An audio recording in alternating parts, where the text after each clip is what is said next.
اے اللہ ابو ہریرہ کی ماں کو ہدایت نصیب فرما. دعا کراتے ہیں.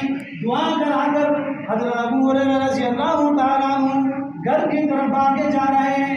کسی نے راستے میں بازو کو پکڑ لیا. بعد حضرت ابو ہریرہ رضی اللہ تعالیٰ عنہ نے بازو کو جھٹکا دے کر کہنے لگا او بھائی مجھے چھوڑ دو کہ میں گھر جا کر دیکھنا چاہتا ہوں کہ میں پہلے پہنچتا ہوں یا میرے محمد کی دعا پہلے پہنچتی ہے. حضرت ابو ہریرہ رضی اللہ تعالیٰ عنہ گھر میں جا کر دستک دیتے ہیں. والدہ محترمہ اندر سے آواز ہوتی ہے من الباب, کون دروازہ کھٹکھٹاتا ہے؟ یہ دروازہ کھٹکھٹانے والے کون ہو؟ کون شخصیت میرے دروازے پہ آئے ہو؟ حضرت ابو ہریرہ رضی اللہ تعالیٰ عنہ نے دھیمی آواز میں بولا اماں جان تیرے بوڑھے ہاتھوں میں طاقت ہے, قوت ہے, تو بیٹا پھر حاضر ہو گیا مار کھانے کے لیے.